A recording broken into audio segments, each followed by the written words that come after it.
What if the warmest person you know is quietly becoming someone you won't recognize? Not because they broke, but because they finally woke up. Stay with me, because what Carl Jung discovered about emotional transformation will completely reframe everything you thought you knew about empaths, and why the coldest version of them might actually be the most evolved. Here's what nobody tells you about empaths. They don't start cold, they start wide open, porous, feeling everything, absorbing everyone, giving before they're asked. Jung called this the persona dominance phase, when someone leads entirely from their constructed self, the version of them built to be accepted, needed, loved. For empaths, this phase lasts longer than most, because their sensitivity isn't just a trait, it's a worldview. They genuinely believe that if they love hard enough, people will rise to meet them. And then something happens, something quiet, something that changes everything. They get used, repeatedly, strategically, by people who mistook their openness for a door left permanently unlocked. And here's where Jung's research becomes absolutely staggering. He discovered that the human psyche has a threshold, a point where the cost of remaining open exceeds the soul's capacity to absorb it. He called this psychological saturation, the moment when the unconscious stops whispering and starts screaming. Most people never reach this threshold because they protect themselves early. They build walls, they shut down, they disengage before the damage accumulates. But empaths, they hold on longer than anyone should. They extend the benefit of the doubt past the point of reason. They forgive the third time, the fifth time, the 10th time, not out of weakness, but out of a profound, almost stubborn belief in human potential. And when they finally reach that threshold, what emerges isn't who they were before. What emerges is something Jung called the individuated self, and it runs cold as steel. This is what people misread as bitterness, as hardness, as the empath losing themselves. Jung saw it differently.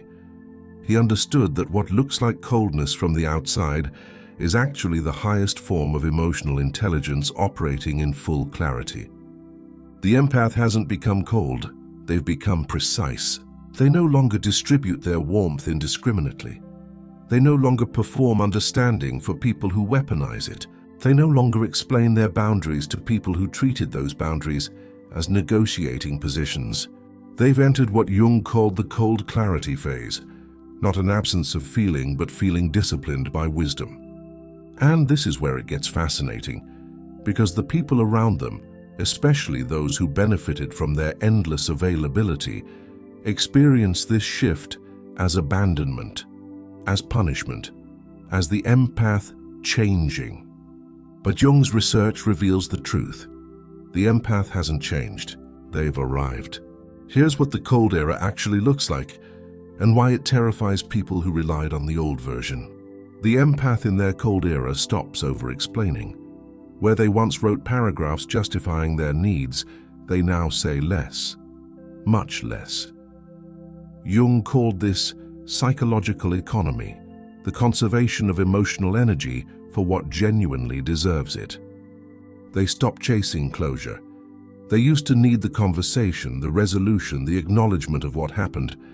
Now they understand something Jung identified as one of the most liberating psychological truths. Closure is something you grant yourself. It doesn't require the participation of whoever hurt you. They become unreachable in a specific way, not geographically, not socially, but emotionally unreachable to anyone who hasn't earned access.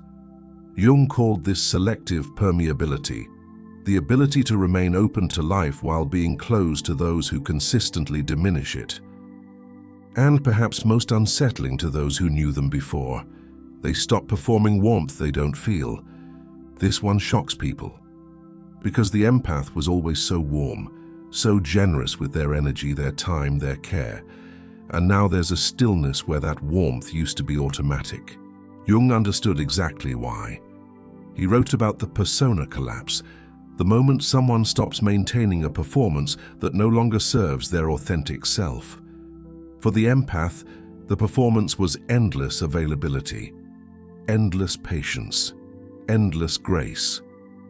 The cold era is what happens when the performance ends and only the truth remains. But here's what will completely reframe how you see this transformation. Jung discovered that the cold era isn't a destination, it's a crucible. He called it enantiodromia, the psychological law that says when something is pushed to its extreme, it eventually transforms into its opposite. The empath who gave everything eventually becomes someone who guards everything. Not permanently, but necessarily. Because the cold era isn't about becoming someone who doesn't care. It's about becoming someone who cares correctly, strategically, sustainably on their own terms.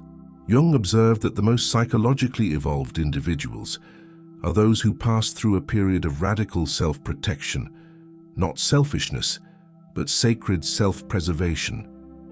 A season where they chose themselves so completely, so unapologetically, that they rebuilt their entire relationship with their own worth from the ground up. The empath in their cold era is in that season, and when they emerge, they don't go back to who they were. They go forward into something Jung called individuated wholeness. A person who is warm by choice, generous with discernment, loving without self-abandonment. Here's the part that will send chills through you. The cold era has a specific effect on the people who triggered it. Jung discovered that manipulators, and those who unconsciously exploit emotional generosity, depend on predictable emotional responses. They need the empath to pursue, to explain, to fight for the relationship, to make themselves smaller to preserve the peace. The cold era dismantles all of that, because a person who no longer needs your validation cannot be controlled by withholding it. A person who no longer fears your disapproval cannot be manipulated by threatening it. A person who has made peace with losing you has already rendered your power over them completely obsolete. Jung called this psychological immunity, and it is, he observed, the state that genuinely terrifies those who relied on someone's emotional dependency. The cold era empath doesn't argue. They observe. They don't convince, they decide. They don't pursue, they allow or they release. In that silence, that stillness, that absolute absence of desperation, Jung said it's the loudest thing a person can communicate. So if you're watching an empath enter their cold era, understand what you're actually witnessing. You're not watching someone break.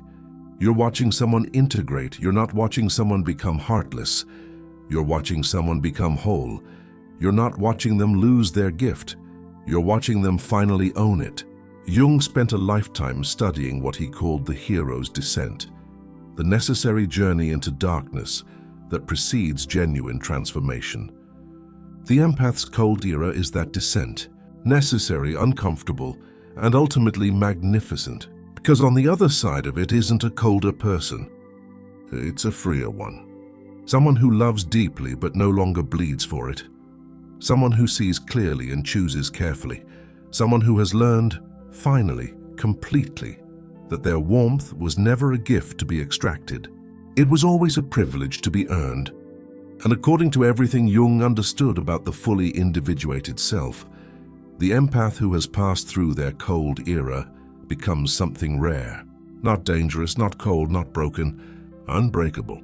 And if you're an empath currently in that cold era, if you're in that strange, quiet season of pulling back, going still, trusting less, and protecting more, Jung would tell you this: you are not losing yourself. You are becoming yourself. And that is the most powerful thing a human being can do. If this resonated with you, share it with someone who needs to hear it. And don't forget to subscribe, because the psychology of who you're becoming is worth understanding.